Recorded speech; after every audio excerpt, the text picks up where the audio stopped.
Pranjal. Do I see Pranjal here? Yeah. Pranjal, Yes, good good afternoon, ma'am. afternoon. Have you taken permission? Yes, ma'am. I've sent the email. You did? I don't Yes, remember ma'am. the name. Ma'am Pranjal Chaudhary. Yeah, I can see this here. I'm trying to see where is your email. Oh, you sent a mail which I have not replied, 4:51 p.m. today Yes, when the class was at 4:45. You have sent me a mail.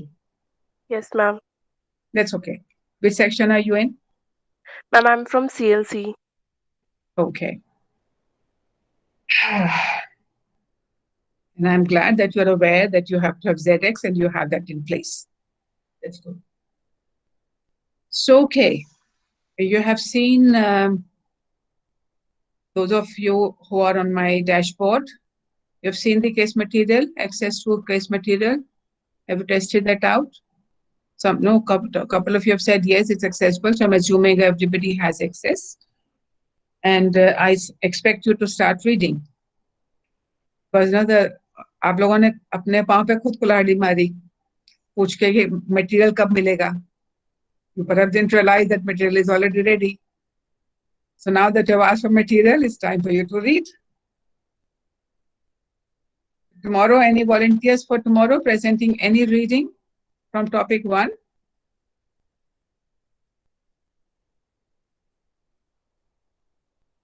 Okay, I want to clarify today is technically speaking a tutorial class. So which means that ordinarily there are any questions, anything which you need more clarification about, you want to raise something of concern to you relating to the subject matter, this is the class for it. But I'll also plan ordinary course of our lectures by Monday, maybe by tonight or maybe tomorrow. You will get a day by day schedule for this course. And we will try and focus, we'll try and follow the dates and the reading list for the day, whatever activity is listed. And usually I keep the tutorial class vacant so that if there's a leftover discussion, if there's something else to be used, we can use that day exclusive for that purpose.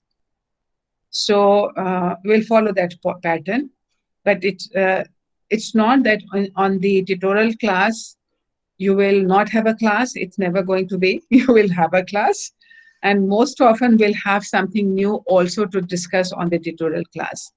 It's not going to be only that I wait passively, or do you have a question? You don't have a question, okay, go home. Tutorial class will not work that way. Tutorial class will be a substantive class, either revising what we have talked about so far, or clarifying anything, or maybe something new. There is neither the two are very important, or something is not troubling you.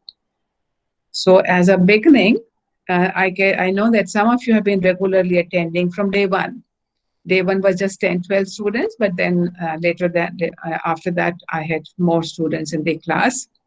So those of you who have attended the previous 3 classes, the one on last Thursday, then Monday and Tuesday, do you want to recall any one thing which you learned or which got revised for you in these discussions? This is for the benefit of those who have come for the first time today. So Ananya, do you want to make a beginning? Yes, ma'am. Yeah, so anything you want to share which you thought was important and interesting? One thing was that that really kind of made me think about the recent amendment which came about the housewife thing we were discussing, and how I did not connect it with that. It still somehow goes back to in relation to the male perspective, Mm-hmm. the thing we discussed about the housewife. A Mm-hmm. housewife of a person who is earning more and a housewife of a person who is earning less. If you are talking about the payment, about the basic thing that it should be considered as an employment, Mm-hmm. then we are still connecting that the work of an housewife with that of a male partner, and we are connecting it how much the husband is earning, and with that amount you are deciding the payment or pay scale of that person. So I guess one Mhm. really thing which made me, inspired me to read more about that and how we can solve such issues. Like I'm giving it a read to see the whole judgment and to know from where we can eradicate this thing that we are not supposed to relate everything to men. Like feminism is not related everything to men, that we have to be better than them. We are not supposed to include them in everything. It's about equality. It's not better than, in connection with men at every point of time. Mhm. It Yeah, whatever. that was for, remember, that was new for me also. It happened to me in Yes, the yes, class. yes. I didn't think about it on those lines when I first saw the headlines. So So that is yeah, the, but yeah, one thing, Ananya, be clear that it is not an amendment; it's a judicial it's decision. a judicial decision. Yes, So as lawyers, we need to be picking up our words carefully and appropriately. yes, So yes. the moment if it was an amendment, it will seem like it's an amendment in the law made by legislature. Yes, Even though it actually is, virtually speaking, it is an amendment because the law laid down by judiciary, Supreme Court is also the law of the country under Article 144. But we still need to be careful in choosing our words. Oh, yes. okay. That reminds me, before we move on to somebody else, today's whose turn it is to keep their videos on?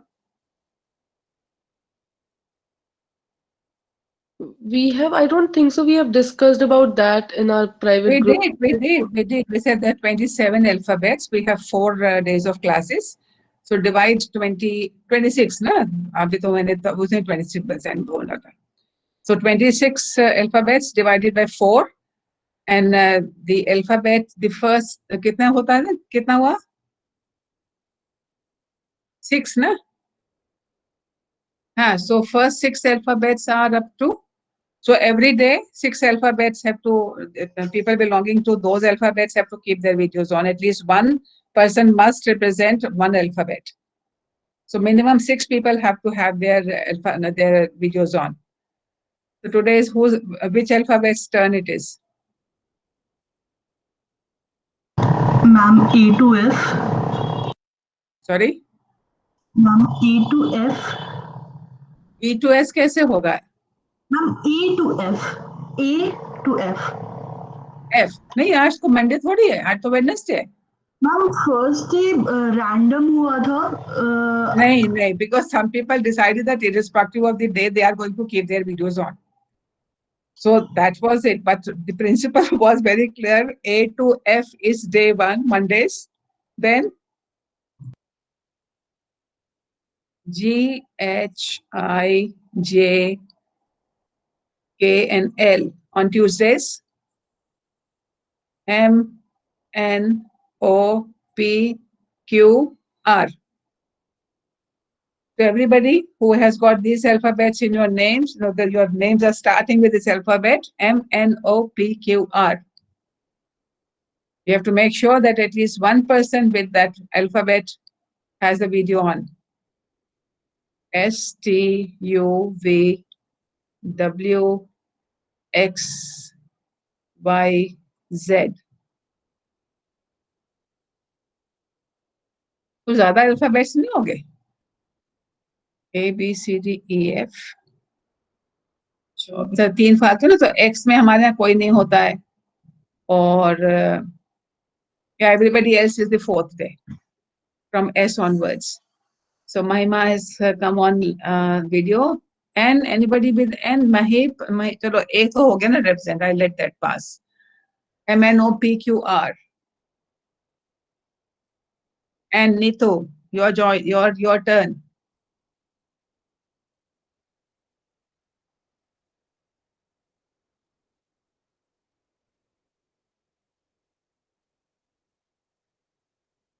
Anybody with R?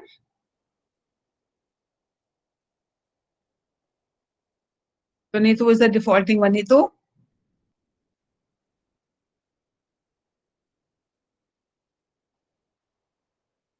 Okay, I'll teach 3 people then today.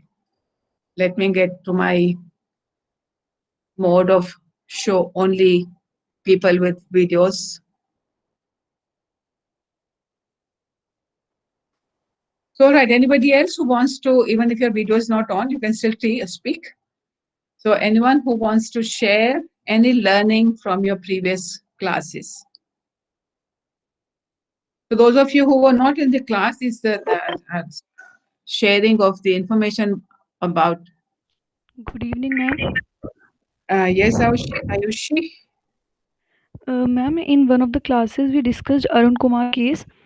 Ma'am, I read that Hold on, Ayushi. afterwards. Let me just, because I'm not very sure whether the others got the context of what was just talked about. We were talking about this Supreme Court judgment in the recently in the newspapers, and we have incorporated that judgment in your case materials as well, where the Supreme Court has said that housewives' contribution is quite a lot, and it had, when in this case the husband and wife both had died in a road accident. The compensation was computed by reference to the husband's income, and wife's loss of life was counted at a much lower compensation. So the Supreme Court in that one has changed, and it was big headlines in the newspaper saying that wife's contribution is as much as the husband's contribution is, and therefore compensation in case of her death will be determined by reference to the husband's income.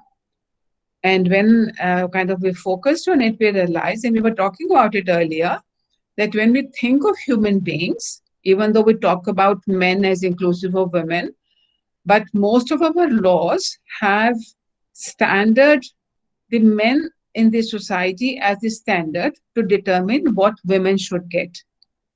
And this judgment reflects that very categorically, actually incorporates the same thing. So we were saying that women's work, even though it's a very progressive judgment, because earlier the compensation for a wife's death was equivalent to an unskilled worker. Then it was changed, and the court said no, she's not an unskilled worker. She is a skilled, semi-skilled worker. So slightly more. And now we have moved away forward, saying that no, her work is equivalent, her contribution to the family is that of the husband. So it will seem like it's a huge leap forward. But if you were to look at from the perspective of how do you determine what is woman's worth, this case is a very good example of saying you determine it by reference to what is the man worth, not what her work is worth. Because how is when you look at a laborer's wife, she does the same thing which a professor's wife does or a doctor's wife does. In fact, higher the economic level, the woman's physical contribution in the household decreases, because then she is able to have servants and maids to help her in the discharge of family responsibility. So actually, when you look at and suppose we assume, and actually we reinforce that women's appropriate places in the home, and they have to look after the family. But how much is that work worth is the subject of discussion. And this judgment says her worth is as much as the worth of the husband is. So the husband doesn't earn, her work is also not equivalent. But her work is the same whether the husband earns or doesn't earn, or whether it earns millions. Her work of looking after the family doesn't change. So that criteria of determining how much is a woman's life worth is determined by what is the worth of the husband, rather than what is the worth of her own work or her contribution of her work in the family life. So that was the point which was made. First, it was made by whom? I forget now the name. Who spoke? Ananya. Ananya. Yeah, I asked Ananya. So that was the context. So now there was somebody with A who wanted to make the second point. Yes, ma'am. Ma'am, when we Yes, discussed the Ayushi. Arun Kumar case, ma'am, in that case, the two terms are very much used: gender identity and gender expression. Mm-hmm. Yes, ma'am, can you explain a bit more the difference between the two?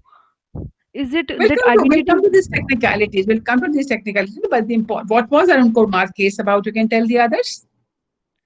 Ma'am, it was that the wife was a trans woman, and the temple, the registrar of marriage, he declined to register the marriage, and then the case was put up before the Madras High Court, where it was said that the women also includes the trans women. And Therefore, And then, therefore, he directed the registrar to register the marriage. because it was said to know that the court held that it was a valid marriage under the Hindu Marriage Act. Yes, ma'am. So that's Yes, an ma'am. important point. And we were talking about this case in the context, no, and that kind of the issue about. So this one was a case pursuant to Nalsa judgment. Nalsa, which has said that there is a third category of human beings also. Human beings are not divided generally only into binaries of men and women. There are a third category also. And they should also be given rights. But they did not talk about, they have not given any specific directions about all aspects of their lives. Nalsa judgment is limited to employment and education.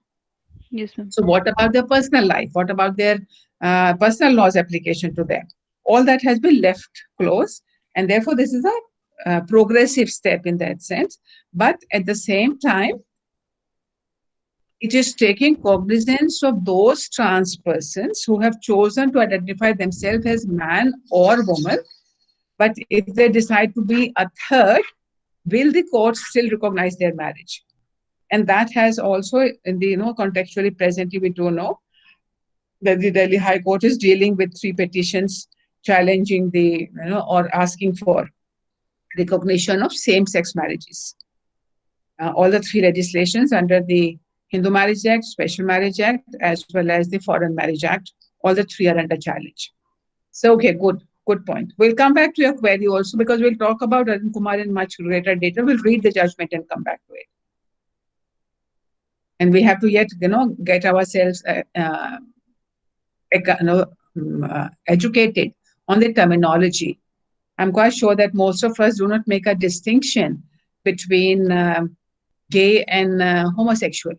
But there is a difference. We do not think that lesbian and homosexual is the same terminology, whether homosexual is only referring to men or is referring to other people. There are lots of technicalities, technical words and meanings which we are not familiar with, and we will come back to that. So, okay, what else? Anybody else who has attended earlier classes and something struck you? Ma'am, Yes, Meda? ma'am, one thing I found very interesting was that how motherhood is a biological reality, but fatherhood is a fiction. We discussed it yesterday. So Mm-hmm. I was reading a book also, and like this thing attracted me a lot. That like this, like how a biological reality which is suiting women was actually used by men to reinforce patriarchy or something which gave rise to patriarchy. Mm-hmm. I liked it a lot. Yeah, that we were trying to understand that all our laws say father is the natural guardian of children. How does the father becomes the natural guardian? So that was the only technical route through which the fatherhood could be recognized and the connection of this man to this child could be recognized.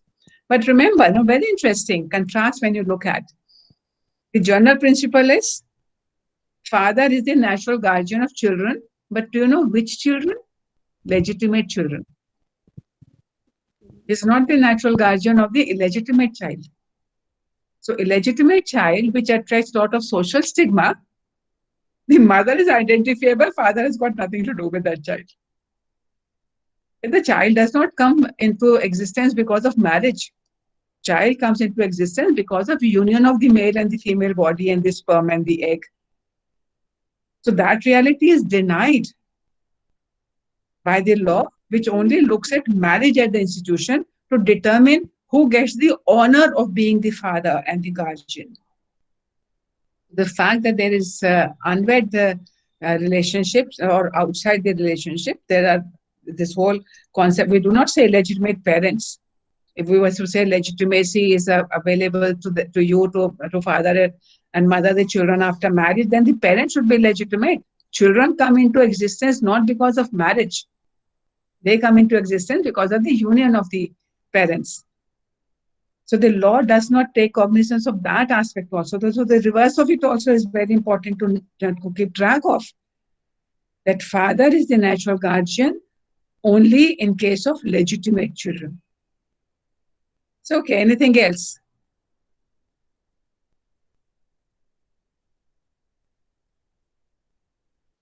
We also discussed about the issues that might come across the case which is probably take place, the issues in same-sex marriages.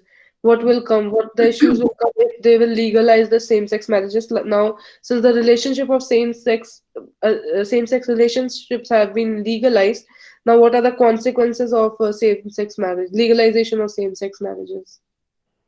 Yeah, so we were kind of not very clear whether because what I was asking all of you was to think about that now the court has given, Delhi High Court has given the government I think 3 weeks time to submit their affidavit.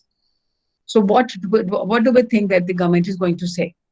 And we do know that in Navtej Singh Johar, they said as long as the same sexual relationships are concerned, we do not have an objection. But if there's anything else to follow, then we will file a detailed affidavit. So then the responses on behalf of the government, the imagined responses on behalf of the government were that, then there is no law relating to their inheritance right, there is no laws relating to maintenance, and those kinds of things were there.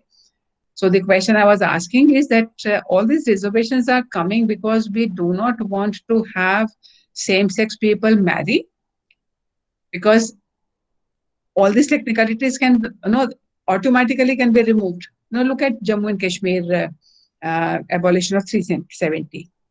The moment government decided to say that no, 370 has to be abolished from the constitution, special status of Jammu and Kashmir has to go, immediately all the laws were made applicable to Jammu and Kashmir. A long list thing came. So that notification can come that wherever the reference is to man and woman, it will mean to refer to person, and it doesn't matter what is the sex of the person. That's the only one notification we require to deal with that matter for that. If we did not have an objection to the marriage. So what is the objection to the marriage? So I do not want to hear the objection because there's no other law. But there is no law to deal with same-sex marriage also. So therefore, the changes in the other laws are not going to come before you recognize the same-sex marriage. Other changes in the other laws will be required only if we recognize the same-sex marriage. So therefore, we have to be clear in our thinking that why are we referring to the technicalities of the law to deal with the consequences of such marriages will not be handled, because they will have to be handled once we recognize the same-sex marriage. What do you think is the purpose? What are the purposes of marriage?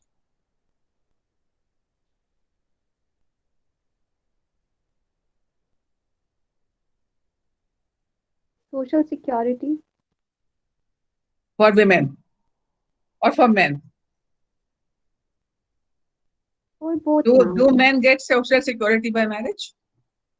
Look at all the jokes we have on wives. No, ma'am, it's for both, ma'am. Like,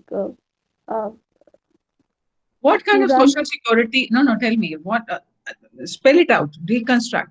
What kind of social security men get out of marriage?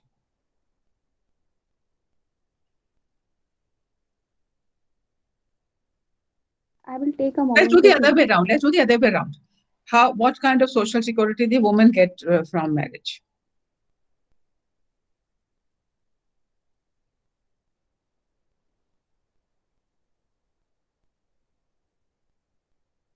One is economic security. What are the other securities? Ma'am, there is a kind of system, like getting married, having a family, and the family is the unit of any country, to how to explain it? Think.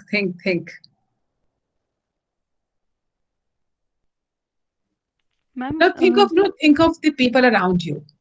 There might be a man, let's say 45 years old, who is not married. And there is another woman, 45 years old, who is also not married.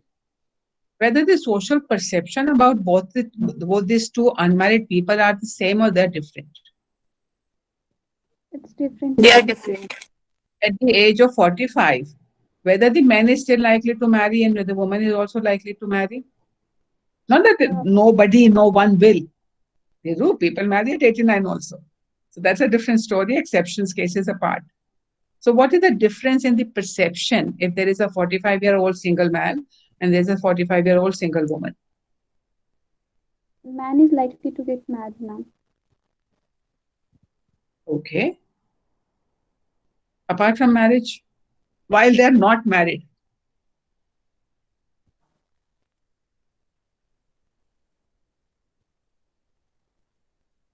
The man can have as many affairs he wants. Can the woman have as many affairs as she wants? So control of sexuality is also there. Yeah, ma'am. Social stigma. 45-year-old man is not 45-year-old man is not expected to be virgin. 45-year-old woman would still be expected to be a virgin. And if she is not married and she is not working, and if she is married, she is not married and working, the status is very different. Women, why do you think? You know, I'm leading you to think more. You've seen women in domestic violence, domestic abuse cases. For years, they live with that abuse. Why do you think? And some of them would want to take a judicial separation, but not divorce. Why do they need or want that tag of a divorcee? No, they do not want to have the tag or this consequence of divorce. There's a What lot of is the difference which will happen to a woman who is a divorcee and another woman who is under judicial separation? Ma'am, it makes the women more vulnerable to exploitation in terms of physically, like sexual exploitation. She becomes more Precisely. vulnerable. Single women are seen available by Yes. anybody. They don't want to have that tag of availability. For the man, it doesn't matter. So women do get a security from aggression, sexual aggression primarily, from other men in the name of marriage. So that's what I understand in terms of social security for women in marriage. Ma'am, G. And also, they get the name and they usually get because our marriages are usually hypergamous. And hypergamous means that the man will be older, the man will be more educated, the man will have slightly better financial status, will have better wealth, will be taller. Everything has to be better than. So she is improving her status by marriage. Manner ordinarily marriages happen in India. So she certainly gets a better status by that marriage in the eyes of the society. What happens to her in the home is a different story. So what does the man get? Trophy wife is one category. He can show off the wife. I've got such a beautiful wife. Apart from that, what social security is that only when you're thinking about that it provides social security. What social security do the men get? Ma'am, they get to carry forward their family name. Yeah, the men get to take their name forward. So then, in that sense, woman loses her identity. Yes. So she doesn't get security in that sense that her name is completely lost in the whole transaction. Many times, even her first name is changed after marriage, not only the second name. So she loses her complete identity by marriage. So that's not really, she is kind of compensating that, okay, my higher status in family, in this good family I've got. And that is the expectation at the cost of her own identity being completely vanquished. Returning back, anybody else can join in this conversation. We are asking the question, why is marriage important? What is it that the institution of marriage does? So it provides a secure space to children, offspring of the family. So I was saying, what are the purposes of marriage? That was the question I asked. So he said that one of the purposes is to get social security. So that we are questioning, it's plus and minus. What are the other reasons? What are the other purposes because of which marriage should be there? Ma'am, it also preserves other social institutions like that of caste and class. marriage in general because But is that the reason for getting married? For an individual person. Mhm. So we recognize sexual pleasure is one of the important things which happen. Usually we talk about two things. One we say progeny, and one we say is sexual satisfaction.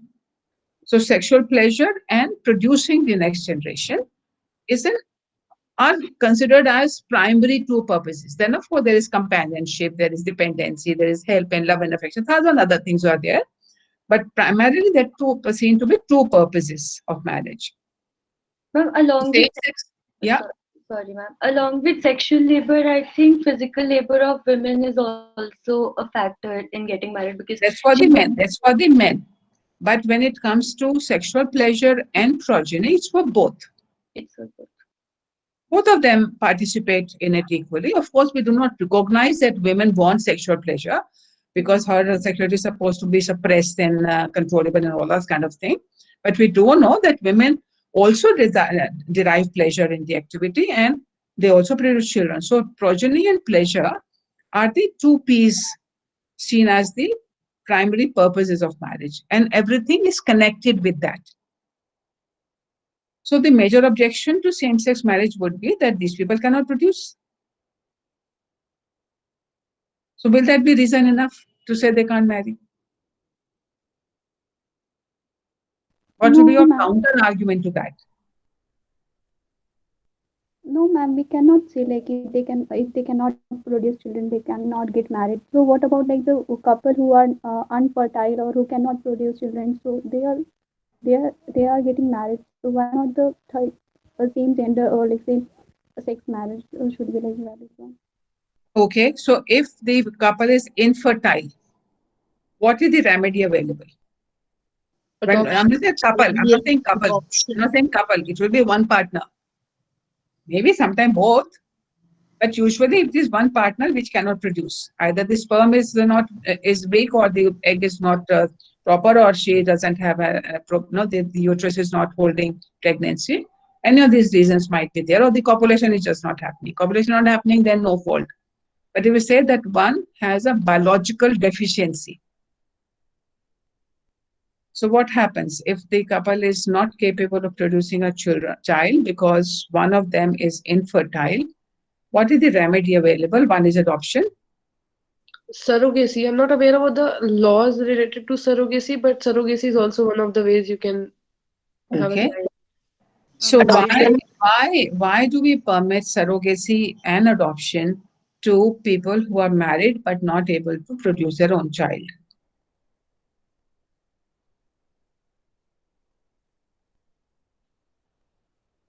Can they Ma'am, Ma'am, divorce? because it is desirable in the eyes of society that a man and a woman must have children. That's why Avishka, it why you are provides with appearing an in two option. places?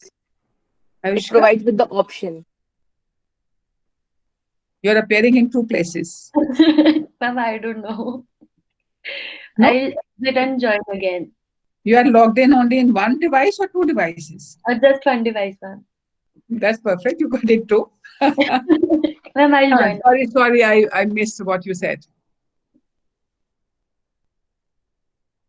About this whole thing about why does the law permit adoption or Ma'am, surrogacy? because it is desirable in the eyes of society that a man and a woman should have children. That's why it provides them with option that even if they are not able to conceive on their own, they can go for surrogacy or adoption. You really think so? That's the reason. Then anybody should be able to adopt. Why should only married couple? Ma'am, surrogacy is also allowed for those couple who like do not want to produce kids on their own, right? Like even if Yeah, they are fertile enough in the proposal, yes. and they can just ask someone Yeah, else. no, we'll again be looking at all these legislations also, but I'm still on the basic question that why does the law says go for adoption and not divorce if you cannot produce your own child? Law would have said also this one, you divorce. Because one of the main purposes is to produce children. The law did not say, oh, you can take a divorce. Ma'am, can we go a little back to the jurisprudence on which our Hindu Marriage Act is based on, which focuses on not breaking up of a house Mhm. because of the previous laws or customs in which marriage is considered as a sacred. Now it is a contract, but previously it is considered as a sacred. Hindu marriage still we say is a sacrament. It's not a contract. Okay, it's a sacrament. Yeah. Mm. So probably that's why, because our jurisprudence asks us, so I can give that reason for Hindu marriages, that this is one of the reasons they are like, you can go for an adoption rather divorce. Okay, fair enough, fair enough. But then, why does the law say that if one of the partners has been infertile from the beginning of the marriage, then you can annul that marriage? If that was the reason that no, once you take the pheras, then these are unbreakable. Then even if you take a pheras with the impotent man or the impotent woman, then you should not have that relief of getting out of this union. But we Yeah. have permitted. Uh, uh, Section what your 10 and 11, I forget not section numbers. Also, Hindu Actually, I've marriage read act. about this. Impotency is a ground for annulment of marriages. It's a valid marriage, but a voidable marriage. Yes, Anand. Can I But add isn't it something to that? true? I've read about this impotency because this literally, kind of got my attention. And while reading that, I understood that impotency relates to, in Hindu marriage, not able to have a sexual relation, proper sexual relation. But Yes. if you are So infertile, that when you're saying sexual relation, we're talking about pleasure. pleasure. That you cannot give pleasure, sexual pleasure to the other partner You're because not of your able to have a impotency. population, you can say, not able to cohabit for the reason that you're not able to have a proper sexual relation. It Yeah, but sexual relation results into two consequences. One is pleasure, the other is progeny. So progeny is taken care of by adoption. hmm, What is pleasure taken care of? uh, that It's not comes taken care of. Therefore, say, okay, you can annul. So you are saying by Hindu Marriage Act, we're categorically saying that the ability to provide sexual pleasure to the other is essential. The ability to produce the child for the other and for yourself is not essential. That gap you can fulfill by having an adoption also, by surrogacy also. So very categorically, pleasure in the relationship has been given hierarchy to progeny. So in the same-sex marriages, pleasure exists. Progeny doesn't exist.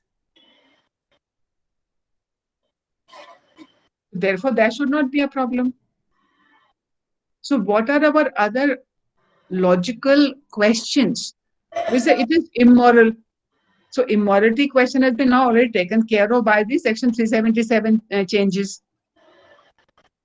Before the rationale for 377 criminalization was that it is immoral, it is not correct, it destroys the moral fabric of the society, people who are indulging in same-sex relationships.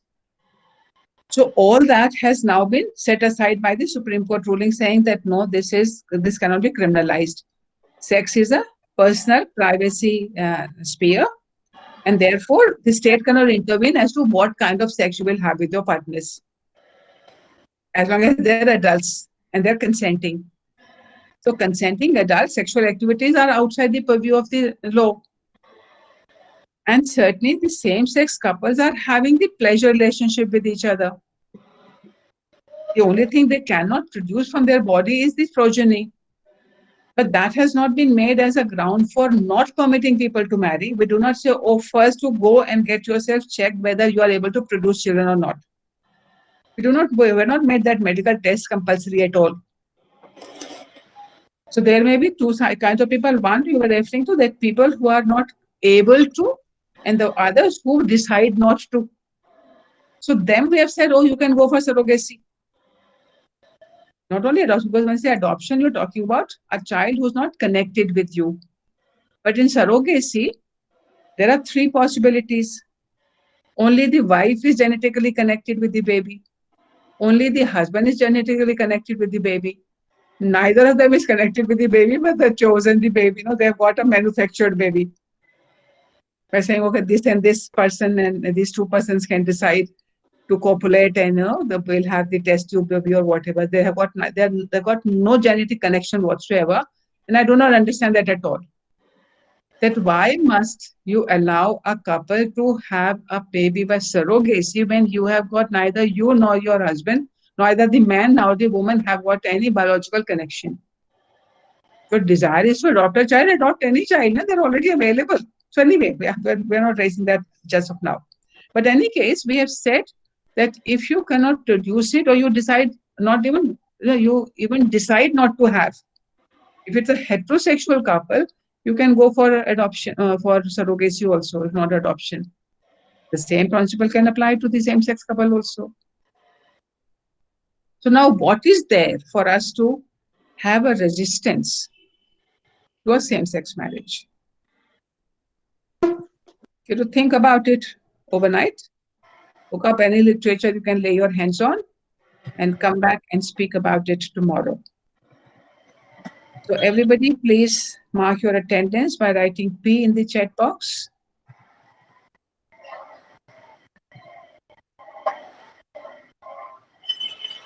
Anybody else who wants to make any point from previous classes? One thing I want to add, ma'am, Yes, like sir. for the adoption, like just because I'm capable of producing child, that is not enough. Like I should be like capable of like taking care of the children and providing him or her a healthy environment is also important. So same-sex marriage is like should work in that context. Yeah, but that will be true for all adoption, because adoption is not actually adoption. Basic principle is the best interest of the child, which is forgotten when it comes to surrogacy, because we do not know what is going to be the best interest of the child we are getting through surrogacy. And certainly the same safeguards you have to provide for in case of heterosexual couples or even individuals. So adoption is available to individuals also. You don't have to be married in order to adopt. A single person, man or a woman, can adopt a child. So certainly adoption, the question I was asking earlier was that why do we permit adoption? Why do we permit surrogacy? Because our studies on psychology of, and this is kind of one thing which is every living organism has, is the desire to reproduce itself, to multiply itself. When you look at trees, they also multiply. Look at human beings, they also multiply. So this is inbuilt into the living organism, that you multiply. Recently, I saw some WhatsApp message which showed about stones which multiply. So apart from that one WhatsApp video, I do not know what is the authenticity of that. It is the living organisms which reproduce themselves. So this is an inherent desire and programming of living organisms to want to reproduce. And you want to raise children as human beings. So certainly children require families. So there are lots of reasons because of which we have permitted adoption and we have permitted surrogacy on the sole argument that the desire to produce from your own body is so strong. And therefore, now that technology is available, we should allow people to do that. I am personally very against surrogacy category of a debate, and we'll talk about it when we come to it.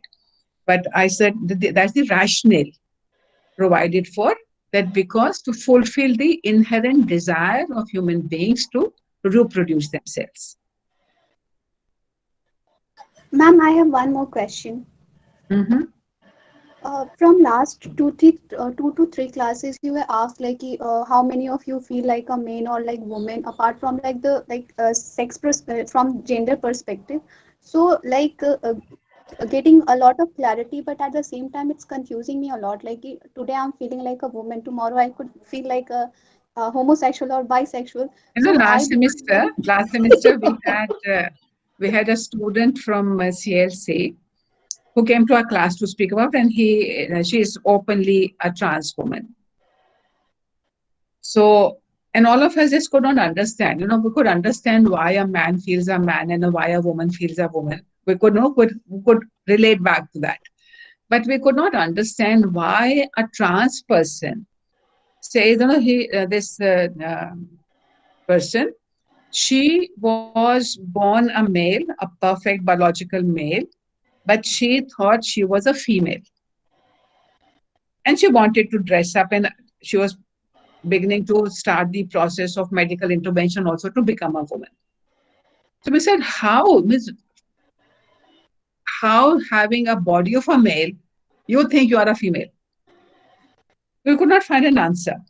So we called her. I said, come to our class and explain to us. So she said that, it's like, if you are at sea and you need to anchor, whether you're at sea and, you need to anchor. I feel that I anchor with women rather than anchoring with men. That was her explanation of how, as a trans person, she thought she was a woman. So as women and men who are, we are clear that we are women and men, we need to identify for ourselves also. Why do we think we are a woman? So think more. We'll continue. So the whole semester we're going to talk about these questions only and try to find answers for each one of us ourselves. Yes, ma'am. Yeah. Good to keep thinking, because the whole point of the class is to make you think and reassess and relearn, unlearn, discover new things. This is the journey in this course. Ma'am, one thing. Yes, again. Ma'am, regarding surrogacy, ma'am, these days even women don't want to cut short their career because pregnancy is a huge step. And sometimes when women get pregnant, their career get cut short. My answer to that one is not that, well, I get your point that, the desire is to have biological connection, at the same time not to disturb your body. That's the point Yagya is making, if I understood you rightly. So Yes, to ma'am. me, so that is kind of coming specifically from the point of view of my desire to produce from my body. And to that extent, perhaps it's permissible. But for me, the desire to produce from your body, I don't know, I'm quite sure this is very personal for people. Because for me, it is the minority of the people who are in this group. It is minority of the women who are in this group who are wanting to not produce a child from their body. So this is exceptional category. Usually, who are the people who are going for surrogacy are the ones who are not able to produce from their own body. Sometimes the woman's uterus is not holding the pregnancy. Sometimes she is not producing the egg. Sometimes the sperm is not appropriate for it to fertile. So if those are the circumstances, then one of the partners, certainly, excepting that when it is the uterus issue, sperm are fine, and then they are using the uterus only after fertilization of their own egg and their own sperm, then it's a properly your baby. But again, usually it is one of the partners who is not able to lead to pregnancy. So then the partner who is not able to lead the pregnancy is left out in the surrogacy business. So suppose that it is the wife who is not producing an appropriate egg and she cannot hold it. So it may be a possibility that they take an egg in donation, and that egg with the sperm of the husband is implanted in her.